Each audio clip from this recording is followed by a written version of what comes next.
Hello everyone, मैं हूं doctor Priyanka Bhardwaj. Hello everyone, मैं शगुन रंगबुला। और आज के हम लोग टॉपिक में बहुत इंपॉर्टेंट टॉपिक जिसमें हम लोग कंप्लीट डिस्कशन करेंगे कि आईबीपीएस एएफओ की प्रिपरेशन स्ट्रेटेजी क्या रहनी चाहिए एक बीएससी एग्रीकल्चर का जो एस्पिरेंट है उसके लिए। तो आज हम बात करने वाले हैं बहुत इंपॉर्टेंट कि अगर आप लोग बीएससी कर रहे हो तो आपको किस तरह से प्रिपेयर करना है आईबीपीएस एएफओ के लिए, क्या आपकी स्ट्रेटेजी रहनी चाहिए और किस तरह से आपको प्रोसीड करना चाहिए। ये सारी बातें हम आज के सेशन में करने वाले हैं। यस तो जब भी हम लोग किसी भी XYZ कोई भी एग्जाम को टारगेट करते हैं तो सबसे पहली चीज आती है कि उस पेपर को एनालाइज करना, उसको जो है पार्ट्स में डिवाइड करना कि उसका एग्जाम किन किन चरण में, किन किन फेजेस में कंडक्ट किया जाता है। हाँ, और अगर हम इसकी बात करते हैं कि आईबीपीएस एएफओ में कौन कौन से हमारे पास फेजेस आते हैं, तो आपको पता है यहाँ पे प्री, मेंस और इंटरव्यू होता है। तो सबसे पहले तो अगर मैं प्री की बात करती हूँ, प्री में आपको इंग्लिश, क्वांट्स और रीजनिंग देखने को मिलता है। और प्री कैसा होता है, क्वालिफाइंग नेचर का होता है, आपको सिर्फ इसको पास ही करना पड़ता है और इसके जो मार्क्स होते हैं वो आपके एंड में ऐड नहीं होते हैं। तो प्री क्वालिफाइंग नेचर का है। टोटल नंबर ऑफ मार्क्स की अगर हम बात करें तो प्री में 125 नंबर का टोटल हमारा एग्जाम रहता है। उसमें भी अगर हम बात करें तो जो इंग्लिश है, इंग्लिश का वेटेज आधा रहता है, यानी कि जो क्वांट्स है और रीजनिंग है वो 50-50 नंबर का आएगा और जो इंग्लिश है आपके पास में, इंग्लिश आपका 25 नंबर का रहेगा। बिल्कुल। सेकंड, जब हम लोग मेंस पे आते हैं, सबसे बड़ा हथियार कहें अगर हम लोग एग्रीकल्चर 4 साल में पढ़ चुके हैं या फिर कहें आप हर सेमेस्टर में एग्रीकल्चर की ही कोर्सेज निकाल रहे हैं, तो यहाँ पर आके आपको कोई भी इन अदर सब्जेक्ट्स को टैकल नहीं करना। कंप्लीट 60 मार्क्स जो है वो आपके एग्रीकल्चर सब्जेक्ट्स मतलब कि प्रोफेशनल नॉलेज जिसको उन्होंने नाम दिया है, कंप्लीट आपके क्वेश्चंस इसी में से होंगे। 60 के 60 क्वेश्चंस जो होंगे आपके मेंस में एग्रीकल्चर के रहेंगे।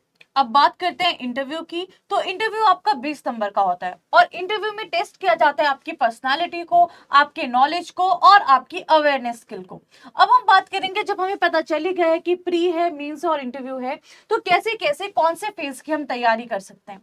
सबसे पहले बात करेंगे हम प्री के साथ में। तो प्री की अगर हमें तैयारी करनी हो सब्जेक्ट वाइज अगर हम चले, सबसे पहले हम इंग्लिश की बात करते हैं, क्योंकि हमने देखा है कि एग्रीकल्चर स्टूडेंट्स में बहुत सारे ऐसे बच्चे हैं जिनका जो इंग्लिश है वो कमजोर सब्जेक्ट होता है या उनको इंग्लिश पढ़ने में थोड़ा सा डिफिकल्ट लगता है।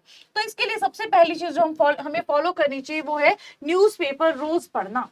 अब न्यूज़पेपर पढ़ने का जो मेन हमारा मकसद है वो है कि एक तो जितनी भी हमें करंट की न्यूज है वो पता चल जाएगी, दूसरा जो एडिटोरियल सेक्शन है उसमें बहुत अच्छे अच्छे हमें वर्ड्स देखने को मिलते हैं, तो वहां से एक तो हमारी जो वोकैब है वो भी स्ट्रांग हो जाएगी, बहुत सारे सिनोनिम्स आप उसके ढूंढ सकते हो, देख सकते हो। तो ये सारी चीजें हमें इंग्लिश के न्यूज़पेपर से क्लियर हो जाती है। तो सबसे पहला काम जो हमें हैबिट बनानी चाहिए वो है कि डेली आपको न्यूज़पेपर पढ़ना है और जो भी अच्छे इंग्लिश न्यूज़पेपर्स हैं उनको आपको फॉलो करना चाहिए अगर आपको किसी भी एग्जाम की तैयारी करनी है तो। बिल्कुल। इसी के बाद इंग्लिश के बाद हमारे पास प्री में ही 2 और सब्जेक्ट्स आते हैं जो कि है क्वांट एंड रीजनिंग। सबसे डरावना सब्जेक्ट अगर मैं कहूँ तो क्वांट्स एस्पिरेंट्स को, एग्रीकल्चर एस्पिरेंट्स को बहुत ज्यादा फियर रहते कि क्वांट्स पढ़नी पड़ेगी, मैथ्स पढ़ना पड़ेगा। रीजनिंग में कुछ हद तक हम फिर भी कॉप अप कर लेते हैं। तो अगर क्वांट्स और रीजनिंग की हम लोग बात करते हैं तो यहाँ पर क्या आता है कि आपको अपने वीक एंड स्ट्रॉन्ग टॉपिक्स जो है उसको आइडेंटिफाई करना है। पर टॉपिक पर डे, मतलब कि एक दिन में आपको एक टॉपिक दोनों का उठाना है, उसके बारे में अच्छे तरीके से एनालाइज करना है क्या है उस टॉपिक में, जितने उसके फॉर्मूलाज हैं, जितने उसमें आप जो है प्रैक्टिस टेस्ट लगा सकते हो। तो बिल्कुल जब उसका बेसिक आपको क्लियर हो जाए देन आपको इसके प्रैक्टिस सेट जो है वो शुरू कर देनी है। बिल्कुल। और अगर हम इसकी बात करते हैं प्री की, तो एग्रीकल्चर के स्टूडेंट्स सब बोलेंगे कि मैम हमें तो प्रोफेशनल नॉलेज के कोर्सेज तो हम पढ़ते हैं लेकिन जो प्री के सब्जेक्ट्स हैं उनको हम नहीं पढ़ पाते। तो इसके लिए आपको पूरे दिन में अलग से टाइम निकालना पड़ेगा। और प्री के अगर हम सब्जेक्ट्स की बात करते हैं तो क्वांट्स की अगर हम बात करें या रीजनिंग की बात करें, आपने देखा होगा कि दुनिया भर के फ्री रिसोर्सेज अवेलेबल हैं। बहुत सारी ऐसी फ्री वीडियोस भी हैं जहां से आप बहुत सारी चीजों को सीख सकते हैं, टॉपिक वाइज टॉपिक क्या करते सकते हैं आप उस चीज को समझ सकते हैं। तो यहाँ पे आपको क्या करना है, पूरे दिन में एक टारगेट बना लो कि इन तीनों सब्जेक्ट में से मुझे एक टॉपिक तो कंप्लीट करना ही है अलोंग विद न्यूज़पेपर। तो इससे क्या होगा, जो एक हफ्ते की अगर हम बात कर ले तो पूरे हफ्ते में अगर आप 6 टॉपिक्स भी कवर करते हैं पर सब्जेक्ट और 7वें दिन पे, संडे वाले दिन पे उसको रिवाइज करते हैं, तो आप देखोगे लॉन्ग टर्म के लिए आईबीपीएस एफओ के लिए आपके लिए बहुत ही ज्यादा मददगार होने वाला है। बिल्कुल। तो इसके बाद अगर हम देखते हैं प्री के बाद जिसमें आपका आता है, देखिए अगर आप कॉलेज में हैं तो डेफिनेटली आपके ज़्यादा एक्सक्यूजेज जो है वो नहीं सुने जाएंगे, बिकॉज अगर हम कहीं इतना ज़्यादा काम, तो आपको सिर्फ जो कॉलेज के सेमेस्टर के जितने भी आपके टॉपिक्स हैं उसमें है, आपको सिर्फ वही कवर करना है। अलॉन्ग विद दिस एक आपको मिलती है सेमेस्टर ब्रेक। तो उस सेमेस्टर ब्रेक को आप कैसे यूज कर सकते हैं वो हम लोग डिस्कस करते हैं। यहाँ पे अगर हम लोग पहली बात कहें तो जितने आपके सब्जेक्ट्स अभी तक निकले हैं, जितने आपने कोर्सेज निकाले होंगे उस सब्जेक्ट में, आपको प्रॉपर उसके शॉर्ट नोट्स या कहें तो नोट्स तो आपने बनाए होंगे। सेमेस्टर ब्रेक में आके पहले तो आपको करनी है अच्छी खासी रिवीजन, या फिर सिर्फ IBPS AFO के लिए भी अगर मैं कहूँ तो जितने आपने अभी तक टॉपिक्स पढ़े होंगे साथ साथ उसको आपको करनी है उसकी रिवीजन।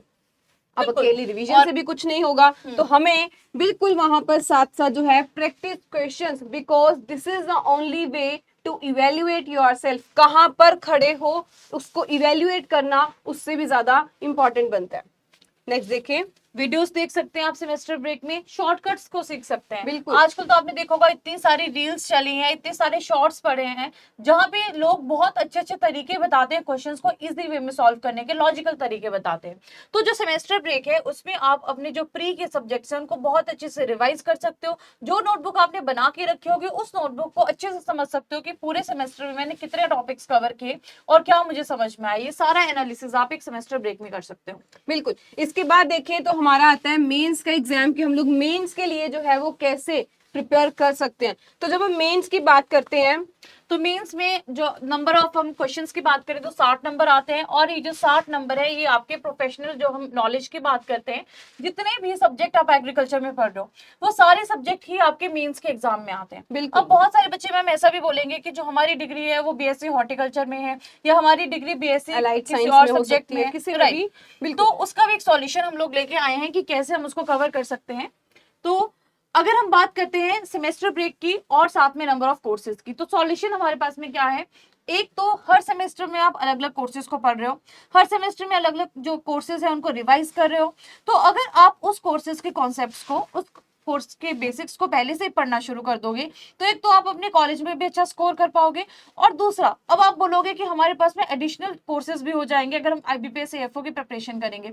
वो जितने भी एडिशनल कोर्सेज है उनको आपको पढ़ना है सेमेस्टर ब्रेक में। बिल्कुल, ये आप बहुत अच्छे तरीके से अपने उसी सेमेस्टर ब्रेक को, भले आपके पास NCC हो या फिर NS हो जिसमें आपको बुलाया भी जाएगा, बट बिल्कुल उस टाइम को फिर भी आप सही तरीके से यूटिलाइज कर सकते हो। अगर आपको टारगेट क्लियर है कि भाई मुझे ये जॉब लेनी है, तो मैं इसी टाइम पीरियड को, सेमेस्टर ब्रेक को कैसे और बढ़िया तरीके से यूज कर लूँ। और इसमें एक रूल भी फॉलो कर सकते हैं कि आपने क्या करना है, जो अभी करंट अगर आपका सेमेस्टर ब्रेक चल रहा है तो आपको क्या करना है, आपको देखना है कि मैंने पिछले सेमेस्टर में क्या क्या कोर्सेज पढ़े और क्या क्या उसके टॉपिक्स थे। उन टॉपिक्स को आपको आइडेंटिफाई करना है, उनको पढ़ना है, और उसी सेमेस्टर ब्रेक के दौरान आपको जो अगला सेमेस्टर है, अगले सेमेस्टर में कौन कौन से सब्जेक्ट्स आने वाले हैं, कौन से सब्जेक्ट में मैं क्या क्या चीजें पढ़ने वाला हूँ, उसको थोड़ा सा देख लेना है। उससे क्या होगा, आपको थोड़ी सी क्लैरिटी मिल जाएगी कि किस टॉपिक में या किस सब्जेक्ट में कौन कौन से टॉपिक मुझे देखने को मिलेंगे। तो ये रूल आपको हर सेमेस्टर ब्रेक में फॉलो करना है। बिल्कुल। तो एक बारी मेंस पे दोबारा से आए, जहां पर आपको पहले तो अपने जितने आप कोर्सेज अभी कर रहे हैं या कर चुके हैं, मैं अज्यूम करती हूँ आप सेकेंड ईयर में है या बिल्कुल फर्स्ट ईयर के सेकेंड सेमेस्टर में हो सकते हैं, बेसिक्स आपको अपने क्लियर करने हैं। उसमें जितने कॉन्सेप्ट्स हैं, फैक्ट है, उसको अच्छे तरीके से समझना है। कुछ करंट की बात उसमें आ रही है तो उसको बिल्कुल अपने नोट्स में ऐड ऑन करके रखना है कि इस साल में ये चीज जो थी वो नहीं आई थी। ठीक है, तो इसके साथ जो है आपकी मेंस की तैयारी बहुत बढ़िया हो सकती है। और ये बात भी मैम कि अलोंग विद दिस ये कुछ अपनी बेसिक बुक्स को भी रेफर कर सकते हैं। अब मैम आपको ऐसा लगता है कि बहुत सारे बच्चे ऐसे होंगे जो कमेंट सेक्शन में आके बोलेंगे कि मैम हमारा तो फोर्थ ईयर आ गया, अब ये सेमेस्टर ब्रेक हम कहाँ से निकाले, टाइम कहाँ से निकाले। तो इसका भी एक सॉल्यूशन हमारे पास में है जो हम लास्ट में बताएंगे। बिल्कुल, एक सोल्यूशन उसके लिए भी है। उससे पहले जो एक चरण हमारा रह गया वो है इंटरव्यू का, जहां पर अक्सर बहुत सारे एस्पिरेंट्स घबरा जाते हैं कि इसमें इंटरव्यू भी होगी, हमें बोलना भी पड़ेगा, बट कुछ भी ऐसा नहीं रहेगा। मतलब कि ऐसा घबराने वाला कुछ नहीं है। जस्ट जो है आपकी इंटरव्यू वो ये चेक करने के लिए होती है कि आपकी कम्युनिकेशन कैसी है, आपको अवेयरनेस कितनी है, कैसे आप एक टेंस सिचुएशन में भी अपने आप को संभाल पा रहे हैं, हैंडल कर पा रहे हैं। तो यही सारी जो गेम है ये इंटरव्यू में आपकी चेक की जाती है। बिल्कुल, और जिस एरिया से आप बिलोंग करते हैं वहां का आपको सारी कंप्लीट अवेयरनेस होनी चाहिए। कौन सी क्रॉप ग्रो की जाती है, कैसा क्लाइमेट है, क्या वहाँ की करंट चीजें हैं, या किस चीज के लिए वो एरिया फेमस है, ये सारी छोटी छोटी चीजें जो है बेसिक बातें आपको इंटरव्यू के टाइम पे पता होनी चाहिए। और अगर आपने किसी पर्टिकुलर सब्जेक्ट में मान लो कोई और डिग्री की है, तो उस पर्टिकुलर सब्जेक्ट में अगर आपका स्पेशलाइजेशन है तो उससे रिलेटेड जितनी भी चीजें हैं वो सारी आपको पता होनी चाहिए इंटरव्यू के टाइम पे।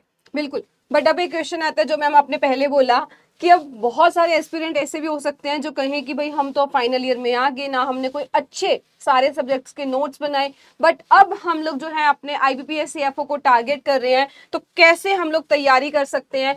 तो बिल्कुल आप सबके लिए PW एग्रीकल्चर वाला लेकर आया है बेसिक कोर्स, जिसको कि 0 to हीरो लेवल जो कोर्स है वो लाया गया है, जिसका नाम बहुत ही बेहतरीन रखा गया है, विद्या फाउंडेशन बैच।